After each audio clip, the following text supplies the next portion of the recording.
Gear Talk, it's time for Gear Talk. So some of you might remember, over the past couple days, I've actually said a couple of times on separate occasions, sorry, this is so windy, or this must sound windy, because as I'm holding my camera, I can hear like the wind whipping around and everything. I can't hear it on the camera. There's no audio levels on this screen, so I can't tell for sure, because sometimes you might be turned away from the wind, so it's not actually passing over the microphones. But then sometimes I get it back into the editing suite and sure enough, it's super windy and there's nothing you can do about that. You can't fix that at all. That audio is pretty much ruined. And this being a vlog though, you just kind of live with it. I put it out there and just say sorry. Oh, by the way, do you like that I've got into my best clothes? Paint-ridden undershirt.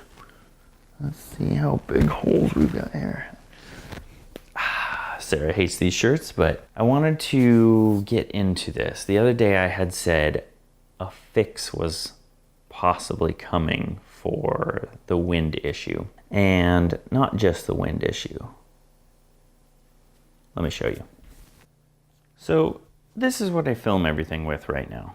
It's the Sony RX100 Mark V. It's a very nice camera.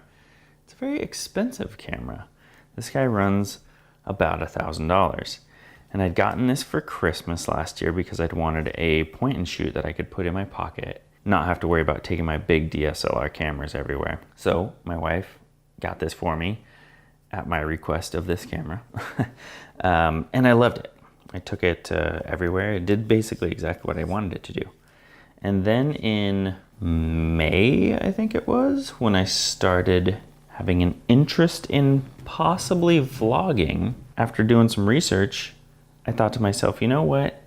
This is actually the camera that a ton of vloggers use. I kind of have like the base equipment that's needed. The big reason is this screen, because it flips up, which a lot of them do, but it flips all the way over. So now you can see yourself when you're vlogging. It has some downsides though. The audio is not good at all, which is a huge factor in having good video, is the audio quality. It's got these two little microphones right here. In fact, you can see them right there and right there. And the wind sounds terrible when it goes over that. There are definitely other quirks to this too, but the audio is probably the number one. So I wanted to fix that and get better audio.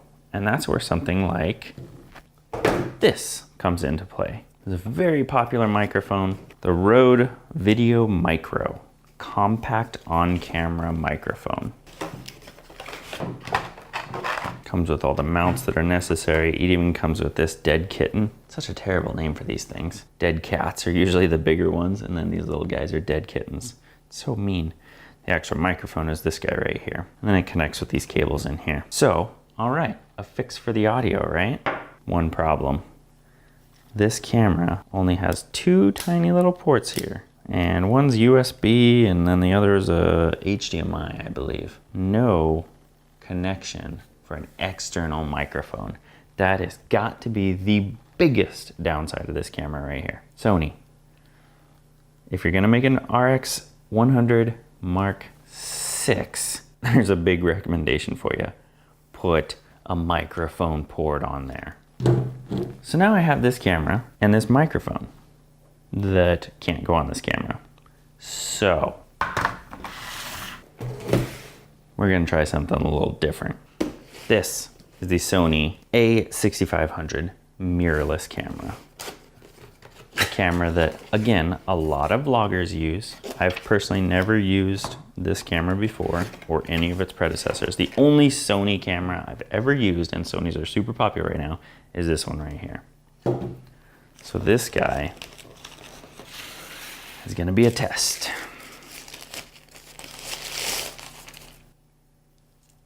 And this one does have the microphone port. They even label it red, like, this is where you can put your audio. Now the big downside of this camera is the screen flips like that, and that's as far as it goes. So looking from the front, wah wah. no screen. You cannot look at the screen when you're filming yourself. That's where this is gonna be a test. I'm gonna have to see if it's okay, if it works for not having a screen up front. And that'll be the big test, whether it's doable or workable as a vlogging camera. If it works, I'll probably sell this guy. If it doesn't work, I don't know what I'm gonna do. Because there is another reason why I bought the A6500. And that is for when I do weddings. This will be my new gimbal camera, and I'll show you why in a later video.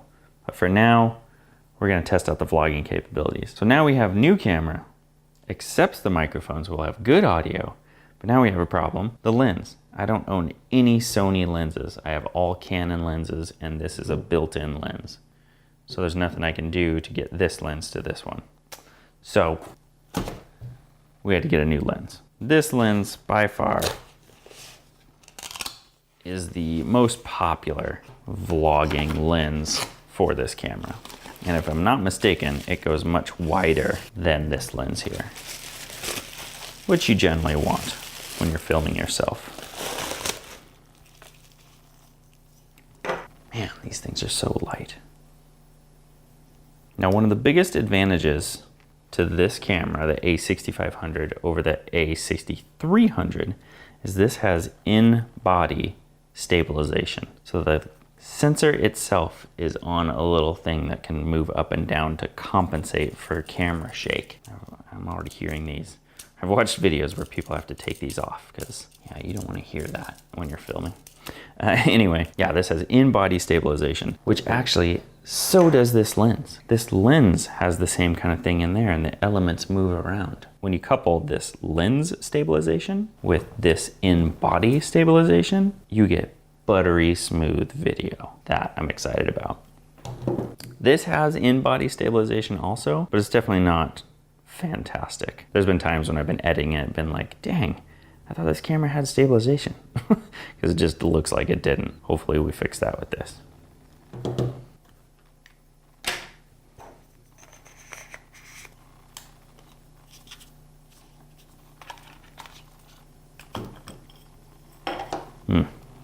Look at that sensor in there. There's your mirrorless camera. There's no mirror in this like there is in a normal DSLR.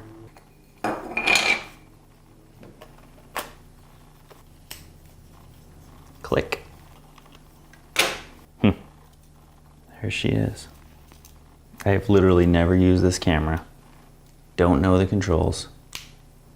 Don't know anything like that. A lot of this is going to be from step one. Oh, come on, Sony. Does the battery not come charged? Well, that's a bummer. I guess we're going on to the charger for a little bit.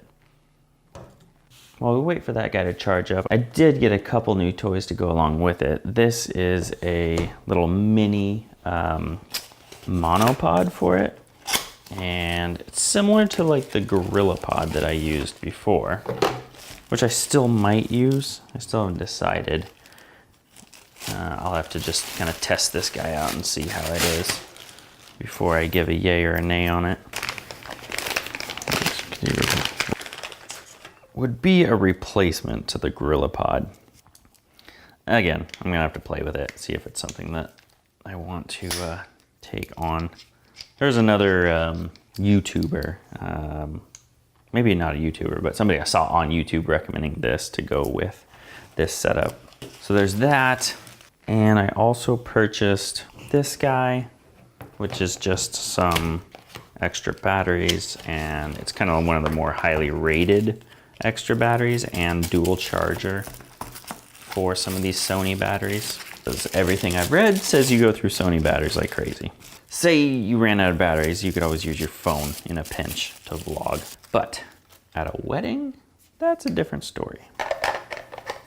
I'll be able to charge 2 at a time. So there's that. And then the rest, when I purchased the camera itself, I did buy like a bundle on Amazon. So it came with a bunch of other stuff that I probably won't use at all. It came with a bag, which I was actually really surprised is a Sony bag. It came with this monstrosity, which is a GorillaPod knockoff. This is the weirdest design I've ever seen. And it has got to be the lowest quality plastic holding this thing in place. Here, put your super expensive camera on this piece of garbage I'm only assuming to have it just fall off. Come on guys, whoever designed that. It also came with this flash.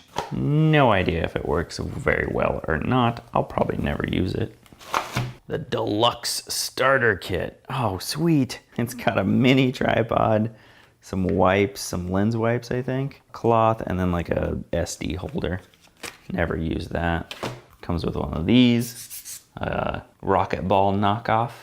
I already have some rocket balls. Probably won't use that. Comes with a lens pin, which actually I have one. This part of it is just destroyed. So I might actually use this. That I was happy about. I also did not know it came with this. It's a 64 gig micro SD with an adapter. Problem is I'll have to research what class that is to see if it'll even work. I don't think I would trust this in like a normal camera in the adapter. I do use these in my drone though, but I don't know if this card is good enough speed-wise to handle it. It also came with a wireless remote control for the camera. I'll probably never use that. It also came with this. I have no idea what this is. Oh no, I get it now. A lens cap holder. So you're supposed to stick that on your lens cap, and then this would stick to, or you'd put this on the camera. So when you take off your lens cap, it would just dangle. I'll never use that. And then it did come with 2 more batteries. I have no idea if these are good quality batteries or not. These ones are highly rated, so that's why I bought extras here. So technically I have 5 batteries now. And that's basically it. Is my tripod leaning? Seems like everything's shifted this way. Anyway, that's basically it. It's gonna be my new vlogging setup, at least as a test. I'm really hoping it works out enough.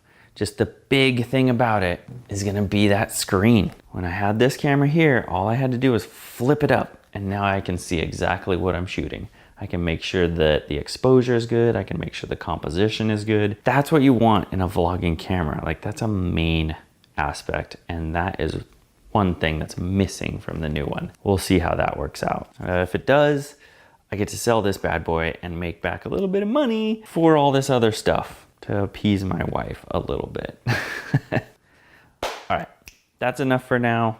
Showed all the goodies. Need to charge batteries. Super excited to try it out tomorrow and see what everything looks like footage-wise, exposure-wise, guesstimating that I'm shooting correctly. Oh, why couldn't it have a flip-out screen? Come on, Sony.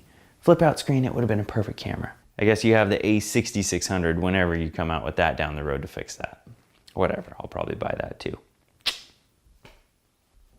Gear Talk, that was Gear Talk.